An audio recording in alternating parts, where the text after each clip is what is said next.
Hello दोस्तों, स्वागत है आप सभी का। कैसे हैं आप सभी? आशा करता हूं बहुत अच्छे होंगे, अच्छे तरीके से पढ़ाई कर रहे होंगे, मस्त तरीके से रह रहे होंगे। मेरा नाम है रवि। तो चलिए आज की वीडियो को हम शुरू करते हैं। और आज के क्लास में हम बात करेंगे दोस्तों विश्व का भूगोल। और मैंने बहुत पहले, कुछ महीने पहले आप लोगों को एक सीरीज शुरू की थी इस चैनल के माध्यम से, जो कि था विश्व का भूगोल। और मैंने 15 क्लास आप लोगों को उसमें करा दी थी, जिनमें हमने बहुत सारे टॉपिक आपके सिलेबस के अकॉर्डिंग डिस्कस किए थे। अब इस सीरीज को मैं आगे को बढ़ा रहा हूं, जिसमें आज हम बात करेंगे डे 16 की। और ये क्लास, जैसे अभी आप लोगों को पता है, वीडियो वीपीडीओ का जो एग्ज़ाम होना है यूके SSC के द्वारा आयोजित किया जाएगा, उसके लिए ये क्लास बेहद इंपॉर्टेंट रहने वाली है, क्योंकि यूके SSC विश्व भूगोल से क्वेश्चन पूछ लेता है। और अगर हम यूके PSC की बात करेंगे तो यूके PSC के एग्ज़ाम में भी विश्व भूगोल का काफ़ी ज़्यादा पोर्शन है जो कि पूछ लिया जाता है। और RO का जो एग्ज़ाम है उसमें प्री लेवल में तो पूछा ही जाएगा, और इसके साथ ही जो मेंस का पेपर होगा जिसमें 200 क्वेश्चन जीएस के पूछे जाएंगे, तो जीएस में विश्व भूगोल का पोर्शन भी आप लोगों को बहुत ज़्यादा देखने को वहाँ पर मिलेगा, और बहुत से क्वेश्चन यहाँ पर से देखने को मिलेंगे। और आज का जो टॉपिक है दोस्तों वो बेहद इंपॉर्टेंट है, क्योंकि हम यहाँ पर बात कर रहे हैं आज चट्टानों की। और चट्टानों में आप लोगों ने देखा होगा कि बहुत से एग्ज़ाम, जैसे कि अभी ये जो फॉरेस्ट गार्ड का एग्ज़ाम हुआ था उसमें भी एक एग्जाम्पल वाला क्वेश्चन पूछ लिया गया था। इसके अलावा लोअर पीसीएस के एग्ज़ाम में, चाहे अपर पीसीएस का प्री लेवल की मैं बात करूंगा, वहां पर विश्व भूगोल के बहुत सारे क्वेश्चन हैं जो कि हमको देखने को मिलते हैं। तो ये क्लास हर किसी के लिए इम्पोर्टेंट रहने वाली है। और आने वाला जो एग्ज़ाम होगा आपका SI दरोगा का, उसके लिए भी ये क्लास बेहद इंपॉर्टेंट होने वाली है। तो चलिए वीडियो को शुरू करते हैं, और हम देखेंगे कि चट्टान है क्या, इनके बारे में देखेंगे। और बहुत डिटेल में है, जो कि हम यहाँ पर इसको बेसिक से समझने की कोशिश करेंगे।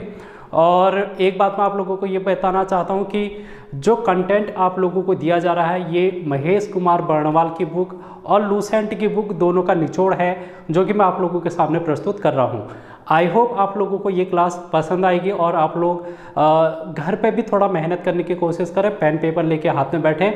अगर मैं कोई भी चट्टान की अगर बात करूँगा, जैसे आग्नेय चट्टान हो गया, रूपांतरित या अवसादी चट्टान, तो यहाँ पर मैं इमेज तो बनाऊंगा ही डायग्राम के माध्यम से, लेकिन आप लोग क्या करें, उस चट्टान के बारे में क्या करें, गूगल पर सर्च करें। और गूगल पर जब आप सर्च करेंगे तो इमेज में आप लोग देखेंगे, तो वहाँ पर से आप लोगों को बेहद रुचिपूर्ण जो कि है आप लोगों को देखने को मिलेगा कि यार चट्टानें होती कैसी है। जब आप लोग किसी चीज़ को विजुअलाइज करते हो, आंखों से देखते हो, तो फिर वो ज़्यादा चीज़ें माइंड में हमारे बैठती हैं, और हमको वो ज़्यादा देर तक याद रहती हैं, और वो ज़्यादा हमें समझने में कारगर सिद्ध होती है। तो इसलिए आप लोग गूगल पे इमेज भी देख लें। यहाँ पर मैं समझाने की कोशिश डायग्राम से करूँगा, लेकिन आप जो रियल इमेज होती हैं चट्टानों की, उनको आप देख सकते हैं।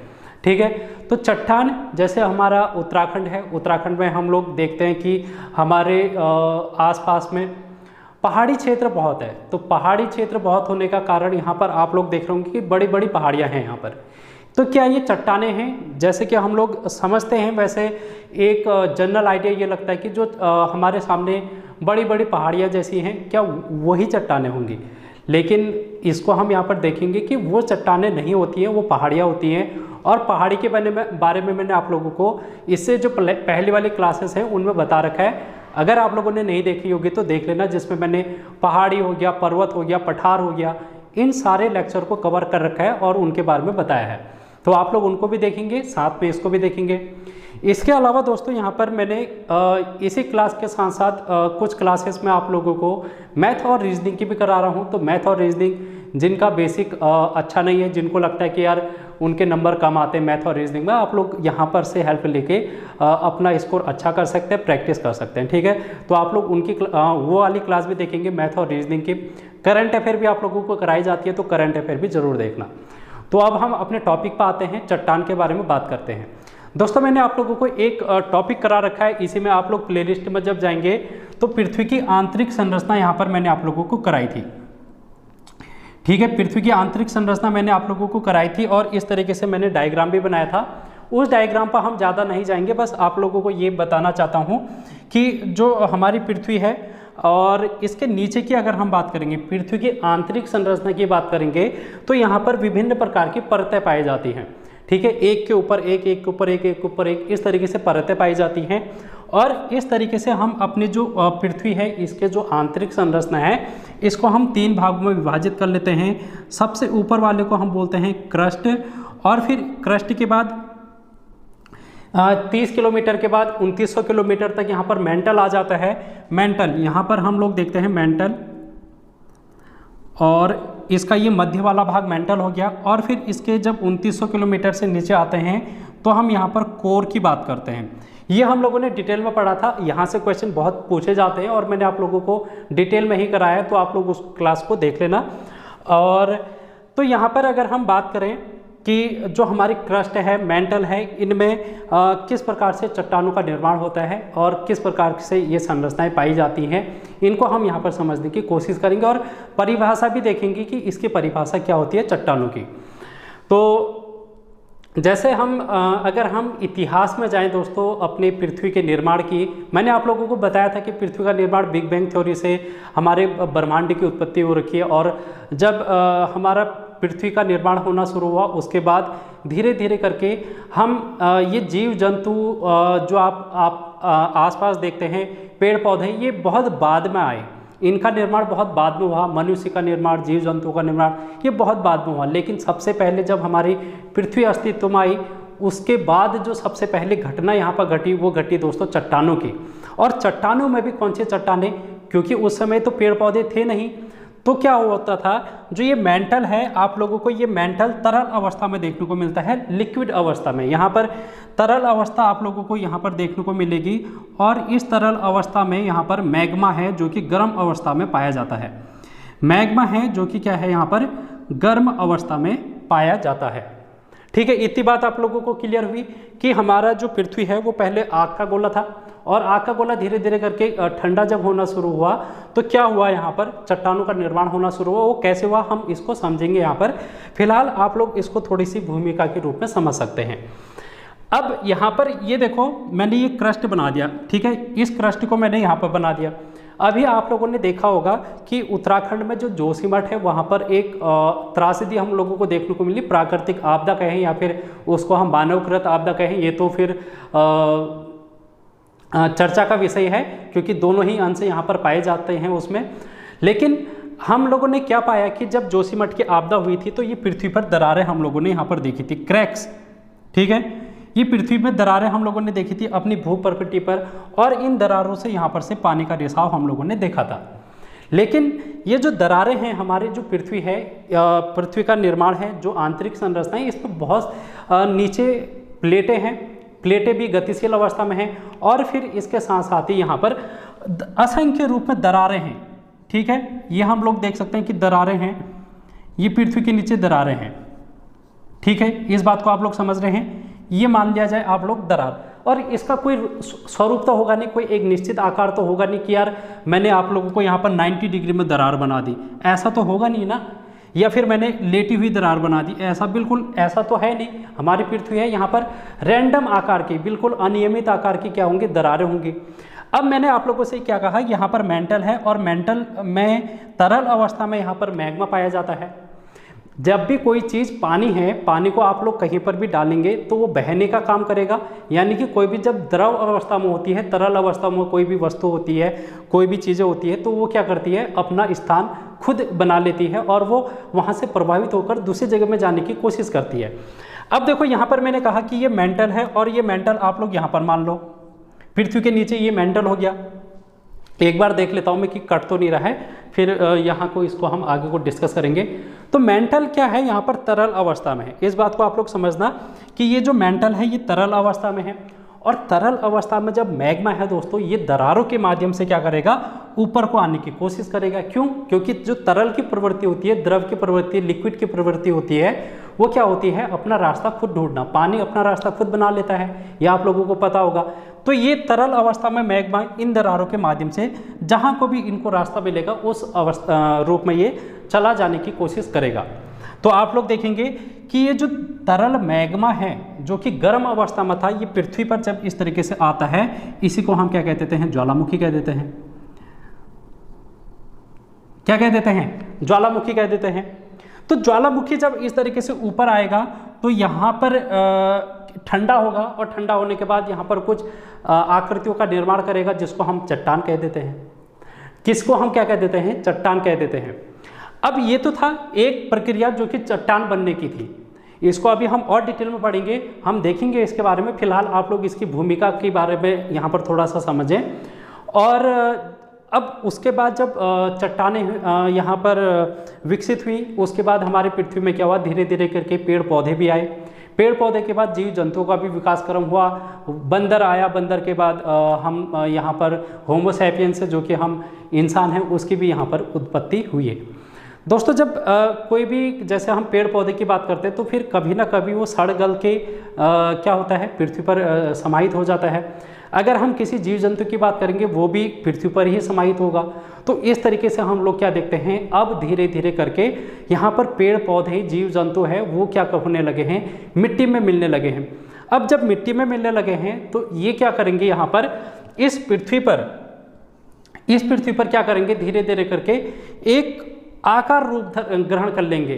क्योंकि जब बहुत ज़्यादा यहाँ पर क्या है, कोई एक पहाड़ टाइप का है और वहाँ पर बहुत सारे क्या हैं, पेड़ पौधे हैं। और जब पेड़ पौधे हैं तो आप लोग देखते ही हैं कि नदी प्रवाहित होती है। नदी प्रवाहित होने से फिर कटान होता है मिट्टी का और अपर्दन होता है। और फिर हजारों वर्ष, मतलब मैं कोई एक साल की बात नहीं कर रहा हूँ यहाँ पर, हजारों साल की क्रिया के बावजूद जो पेड़ पौधे हैं, जो जीव जंतु हैं, उनका जो अवशेष है वो क्या होता है, यहाँ पर इकट्ठा हो जाता है, जिससे क्या बनता है, यहाँ पर चट्टानें बनती हैं। ठीक है, तो इनमें फिर जीवाश्म की मात्रा यहाँ पर देखने को हमको मिलती है। तो इस प्रकार से भी यहाँ पर चट्टानों का निर्माण होता है। तो हम लोगों ने यहाँ पर देखा कि चट्टानें किस प्रकार से निर्मित हो सकती हैं। एक तो हम लोगों ने देखा कि ज्वालामुखी से भी निर्मित हो सकती है, और दूसरा हम लोगों ने ये देखा कि पेड़ पौधे है और जीव जंतु है, इनके सड़ने गलने से दबने से क्या होता है, चट्टानों का निर्माण होता है। तो यहाँ पर इस तरीके से आप लोगों ने देखा कि जीवाश्म वाले जो चट्टानें हैं वो भी हमारी पृथ्वी पर निर्मित हैं। तो हम यहाँ पर अभी इनके प्रकार में भी जाएंगे, कितने प्रकार की होती हैं। तो ये था थोड़ा सा इसका भूमिका। अब हम इसको थोड़ा और डिटेल में जाने की कोशिश करेंगे, और फैक्ट वाइज जो कि एग्जाम के लिए काम की चीज़ें हैं उनको भी अब हम यहाँ पर समझने की कोशिश करेंगे। अब जो ये भूक्रस्ट है, हमारी पृथ्वी है, ठीक है, तो भूक्रस्ट है। क्रस्ट में यहाँ पर बहुत सारी चीज़ें हैं जो कि पाई जाती हैं, जैसे कि तत्व क्या होते हैं दोस्तों, एलिमेंट होते हैं। एलिमेंट हम लोगों ने क्लास 10th में, आप लोगों ने 9th में, साइंस तो हर किसी ने पढ़ी है ना। तो तत्व एलिमेंट के बारे में भी तो सुना होगा, hydrogen, helium, lithium, beryllium, carbon, nitrogen, phosphorus. ठीक है, तो इस तरीके से आप लोगों ने ये श्रेणियाँ याद भी की होंगी, 15-20 तक याद भी किया होगा आप लोगों ने, उनके परमाणु क्रमांक भी याद किए होंगे। तो ये इस तरीके से हमारे यहाँ पर जो तत्व पाए जाते हैं वो लगभग 100+ तत्व है जो कि हमारी पृथ्वी के क्रस्ट में पाए जाते हैं। इन 100 तत्वों में से आप लोगों को यहाँ पर ये ध्यान में रखना है कि जो 8 तत्व हैं जो कि बहुत प्रमुख हैं, और ये प्रमुख तत्व क्या करते हैं, चट्टान के निर्माण में अपना महत्वपूर्ण योगदान देते हैं। अब ये प्रमुख तत्व कौन से हैं, ये आप लोगों से पूछा जा सकता है। ऑक्सीजन हो गया, और कैल्शियम, पोटेशियम, मैग्नीशियम, आयरन हो गया, लोहा, सोडियम हो गया, कितने हो गए, 1 2 3 4 5 6 सोडियम हो गया, और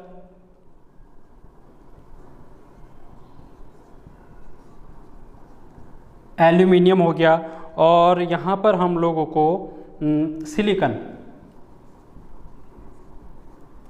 ये 8 तत्व हैं जो कि जो ये चट्टान निर्माण में अपना महत्वपूर्ण योगदान देते हैं। तो आप लोगों को इन 8 तत्वों के नाम याद करने हैं। 100 तत्वों में से अन्य तत्व भी हैं जो कि चट्टान के निर्माण में अपना योगदान देते हैं। हमारे चट्टानों में इन तत्वों की भी मात्रा पाई जाती है, लेकिन 8 तत्व हैं जो कि प्रमुख रूप से यहाँ पर देखने को मिलते हैं। इसके अलावा यहाँ पर हमारे पृथ्वी पर खनिज हैं दोस्तों। हम लोगों ने खनिजों के नाम, मिनरल्स के नाम देखे हैं। हमारी पृथ्वी क्रस्ट पर लगभग 2000 के आसपास खनिज हैं। कितने हैं? 2000 के आसपास। लेकिन इन 2000 में से लगभग 6 खनिज ऐसे हैं, 6 खनिज जो कि प्रमुख रूप से चट्टान के निर्माण में अपना महत्वपूर्ण भूमिका को निभाते हैं। अब ये 6 प्रमुख खनिज कौन कौन से हैं, इनको हम यहाँ पर देख लेते हैं। तो फेल्सपार हो गया, और क्वार्ट्ज हो गया, क्वार्ट्ज, और क्वार्ट्ज के बाद पायरोक्सिन हो गया, एम्फीबोल्स हो गया, अभ्रक हो गया, अभ्रक के बाद ओलिविन हो गया। ये आप लोगों को ध्यान में रखने हैं। 2 2 4 2 6, ठीक है। ये 6 खनिज तत्व हैं जो कि हमारी पृथ्वी पर पाए जाते हैं। अब देखो, ये मान लिया जाए ये चट्टान है, मान लिया जाए हमारी पृथ्वी पर ये चट्टान है। तो इस चट्टान में दोस्तों, चट्टान को सैल भी कहा जाता है और इंग्लिश में रॉक कहा जाता है। ये बात आप लोग ध्यान में रखना। तो आप लोग देख रहे हैं कि यहाँ पर क्या पाए जा रहे हैं? तत्व पाए जा रहे हैं और खनिज पाए जा रहे हैं। जब ये तत्व और खनिज किसी स्थान पर बहुत मात्रा में, एक ही स्थान पर बहुत सारे खनिज है या फिर बहुत सारे तत्व मिलकर आपस में क्या कर रहे हैं? एक आकृति का निर्माण कर रहे हैं, उसी को हम कह देते हैं चट्टानें। ठीक है, तो ये आप लोगों को ध्यान में रखना है कि चट्टान क्या है। और ये कठोर भी हो सकता है, मुलायम भी हो सकती है। ये कठोर अवस्था में भी पाया जा सकता है या फिर मुलायम अवस्था में भी ये हमको देखने को मिल सकती है। तो ये बात आप लोगों को ध्यान में रखना है कि पहाड़ हम लोगों ने शुरुआत में कहा कि पहाड़ क्या होता है, चट्टान क्या होता है। तो पहाड़ में और चट्टान में आई होप आप लोगों को थोड़ा सा डिफरेंस है वो समझ में आया होगा कि यहाँ पर जो चट्टान है उसमें तत्व और खनिज की मात्रा यहाँ पर ज़्यादा मात्रा में हम लोगों को देखने को मिलती है। तो ये तो था इसकी बेसिक सी डेफिनेशन, और चट्टान क्या होते हैं, सैल क्या होते हैं, इनमें कौन कौन से तत्व पाए जाते हैं, ये आप लोगों ने यहाँ पर देखा। अब देखो यहाँ पर हम इसका वर्गीकरण इस प्रकार से कर सकते हैं।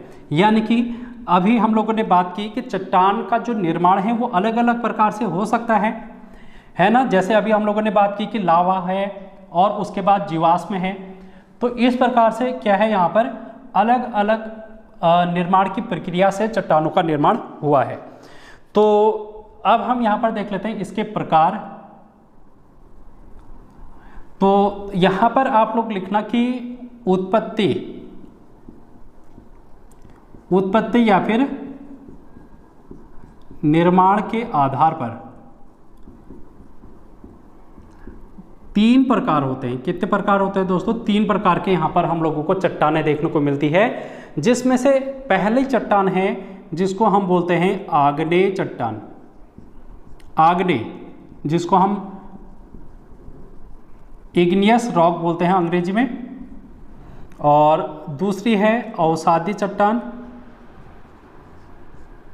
अवसादी चट्टान, सेडिमेंट्री रॉक बोलते हैं इसको। और तीसरी है रूपांतरित चट्टान, तीसरी है यहाँ पर रूपांतरित या फिर कायांतरित चट्टान, जिसको हम मेटामॉर्फिक बोलते हैं। इसी को हम कायांतरित लिखेंगे तो ज़्यादा बेटर रहेगा, कायांतरित। ठीक है, तो कायांतरित आप लोगों ने लिखा, मेटामॉर्फस रॉक। तो ये 3 प्रकार की चट्टानें हैं जो कि हमारी पृथ्वी पर पाई जाती हैं, देखने को मिलती है। अब हम इसका थोड़ा विस्तार पूर्वक व्याख्या करेंगे चट्टानों में, और सबसे पहले हम बात करेंगे आग्नेय चट्टान की। ठीक है दोस्तों, हम सबसे पहले किसकी बात करेंगे? यहाँ पर आग्नेय चट्टान की बात करेंगे और समझने की कोशिश करेंगे कि आग्नेय चट्टानें क्या होती हैं और इनका महत्व क्या है। तो आग्नेय चट्टान आप लोग हेडिंग यहाँ पर लिख लेना। तो आग्नेय चट्टान की अगर हम बात करेंगे तो सबसे पहले इसके नाम की उत्पत्ति अगर हम देखें तो लैटिन शब्द है एक इग्निस, लैटिन शब्द है इग्निस, जिसका अर्थ होता है अग्नि, जिसका अर्थ होता है अग्नि। तो अभी हम लोगों ने देखा कि यहाँ पर जो हमारी पृथ्वी की मेंटल है, इसमें तरल अवस्था में यहाँ पर मैग्मा पाया जाता है, मैग्मा। और मैग्मा क्या होता है दोस्तों? आग के रूप में होता है, गर्म अवस्था में होता है, तो इसलिए जो मैग्मा के प्रक्रिया से जो चट्टानें बनेंगी उसको हम बोलेंगे इग्नियस रॉक यानी कि आग्नेय चट्टान। तो ये आप लोगों को इसका अर्थ पता चल गया होगा। अब हम इसके बात करेंगे इसमें, तो इनको हम प्राथमिक चट्टान भी कहते हैं, प्राथमिक चट्टान। अब प्राथमिक चट्टान कहने का मतलब क्या है कि इसको हम प्राथमिक चट्टान क्यों कहते हैं? मैंने आप लोगों से कहा कि जब हमारी पृथ्वी अस्तित्व में आई तो वहाँ पर सबसे पहले चट्टानों का निर्माण हुआ, और चट्टानों में भी कौन सी चट्टान का निर्माण हुआ? जो ये मैग्मा है, ये मैग्मा हमारी पृथ्वी पर आ रहा है और फिर आकृति का निर्माण कर रहा है, जो कि एक आग्नेय चट्टान का उदाहरण है। तो ये आप लोगों को देखने को मिला कि इस चट्टान का निर्माण हमारी पृथ्वी के बाद ही हुआ है, तो इसलिए इसको हम पहली चट्टान या फिर प्राथमिक चट्टान के रूप में देखते हैं। और प्राथमिक चट्टान आप लोगों को ध्यान में रखना है, पूछा जा सकता है कि निम्नलिखित में से कौन सी चट्टान है जिसको हम प्राथमिक चट्टान के रूप में जानते हैं। अब इसका निर्माण किस प्रक्रिया से हो रखा है हम लोगों ने इसको भी समझना है। तो मैंने ये तो पहले ही बता दिया कि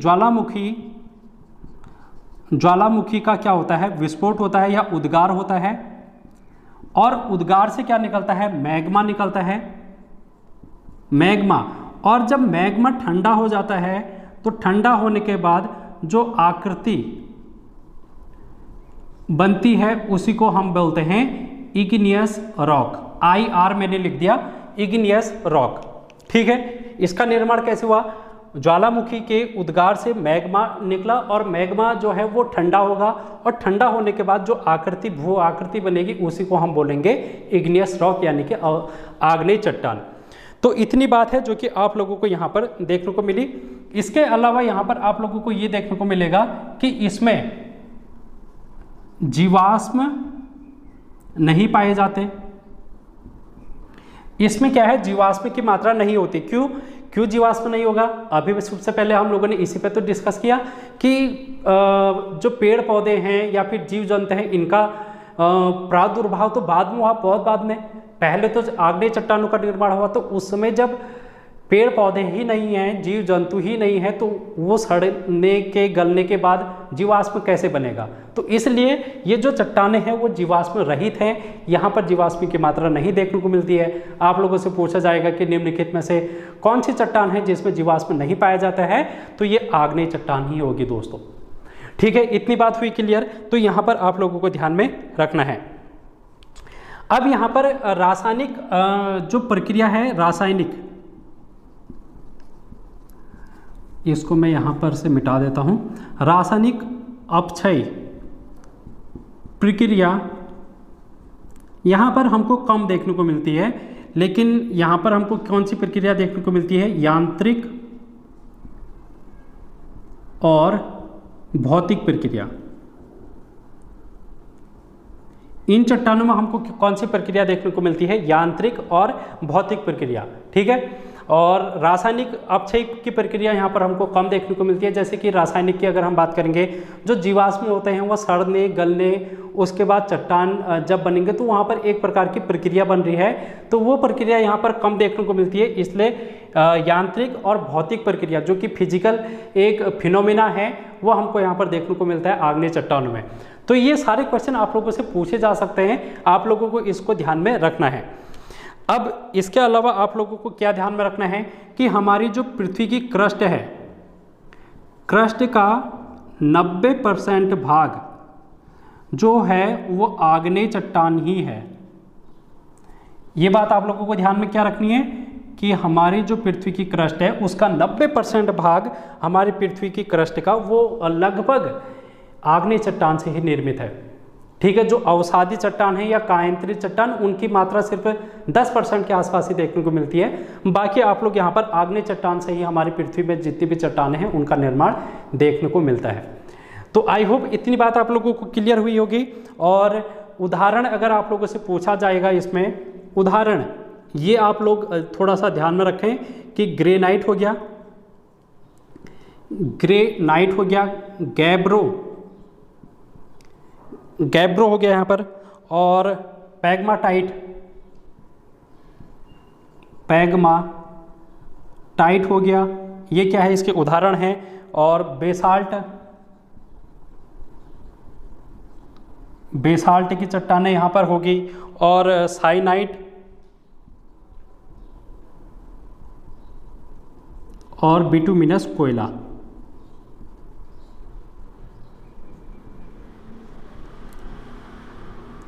ये आप लोगों से उदाहरण पूछे जाते हैं। अभी ये ग्रेनाइट का ही उदाहरण पूछा गया था फॉरेस्ट गार्ड के ग्रुप सी के एग्जाम में। तो ये एग्जाम्पल को आप लोग अच्छे से ध्यान में रख लें कि ये क्या है, आग्नेय चट्टान के उदाहरण है। मोस्ट इंपॉर्टेंट करके आप लोग इस बात को नोट डाउन करके लिख लेना, ये आपके काम में आएगा। ठीक है, तो आई होप आप लोगों ने इतना नोट डाउन कर लिया होगा। अब थोड़ा और आगे को बढ़ते हैं और इसमें देखेंगे कि ये जो आग्नेय चट्टानें होती हैं वो रवेदार होती हैं। रवेदार होती हैं। अब ये रवेदार का मतलब है दाने के रूप में। किसके रूप में? दाने के रूप में ये होती हैं। और दाने के रूप में आप इसको कह सकते हैं, या फिर अंग्रेजी में इसको हम क्रिस्टल फॉर्म कहते हैं। ठीक है, क्रिस्टल रूप में। क्रिस्टल का मतलब होता है छोटे छोटे टुकड़े के रूप में। जैसे अगर हम बात करेंगे, जब ये लावा गर्म होकर ठंडा होता है तो ये छोटे छोटे टुकड़े के रूप में हम लोगों को देखने को मिलता है। तो ये आग्नेय चट्टान यहाँ पर आप लोगों को, ठीक है, रवेदार होती है। और ये आप लोगों ने देखा कि इसमें ग्रेनाइट है, गैब्रो है, पैग्माटाइट, बेसाल्ट, साइनाइट, बिटुमिनस कोयला। जब इतनी ज़्यादा मात्रा में हम लोगों को ये यहाँ पर से मिनरल हमको देखने को मिल रहे हैं, खनिज देखने को मिल रहे हैं, तो ये क्या हो गया यहाँ पर, आर्थिक रूप से संपन्न चट्टानें। ये क्या है? आर्थिक रूप से संपन्न चट्टान। तो ये आर्थिक रूप से संपन्न चट्टान हम लोगों को यहाँ पर देखने को मिलती है। तो इतनी बातें हैं जो कि आप लोगों को यहाँ पर से ध्यान में रखनी है दोस्तों। तो ये आग्नेय चट्टान हम लोगों ने देख लिया है। और वीडियो थोड़ी लंबी होगी, और इसके यहाँ पर टाइप आ जाते हैं। फिर आग्नेय चट्टान के भी टाइप आ जाते हैं। मेरे ख्याल से अगर मैं टाइप इसके क्या करूँगा, अगर डिफाइन करूँगा, तो ये फिर ये अभी जो आधे घंटे की क्लास बन रही है, ये मेरे ख्याल से 1 घंटे में चले जाएगी। तो मैं चाहता हूँ कि जो आग्नेय चट्टान के टाइप है उसको हम नेक्स्ट क्लास में करेंगे। ठीक है, इसके टाइप हम नेक्स्ट क्लास में कर लेंगे, और फिर उसके बाद वाली जो क्लास होगी उसमें हम अवसादी और जो कायांतरित चट्टान है उसको डिस्कस कर लेंगे। क्योंकि फिर ज़्यादा वीडियो लंबे होने पर स्टूडेंट भी इंटरेस्ट नहीं लेते हैं, और फिर ज़्यादा बोरियत है जो कि आप लोगों को हो जाती है। तो इसलिए छोटी छोटी वीडियो ही है, मैं आप लोगों को देने की कोशिश करूँगा। तो दोस्तों आज की क्लास में हम इतना ही डिस्कस करते हैं। हम आग्नेय चट्टान को और आगे को बढ़ाएंगे, इसको और डिटेल में समझने की कोशिश करेंगे। आप लोग यहाँ पर फीडबैक के रूप में ज़रूर बताना कि वीडियो कैसे लगी, आपकी समझ में कितना आया। तो ठीक है, जब कम्युनिकेशन दोनों साइड से होता है तो फिर ज़्यादा यहाँ पर है जो कि एक अच्छा कनेक्शन है जो कि इस्टेब्लिश होता है। तो आप लोग इस बात को समझने की कोशिश करना, और कमेंट करके आप लोग बताने की कोशिश करना कि आप लोगों को ये क्लास कैसी लगी। और अगर समझ में आया, चीज़ें समझ में आई हैं, तो फिर इसको ज़्यादातर लोगों तक शेयर भी करने की कोशिश करना। ठीक है, तो मिलते हैं नेक्स्ट क्लास में नया बहुत जल्द। तो तब तक बने रहना। Thank you so much.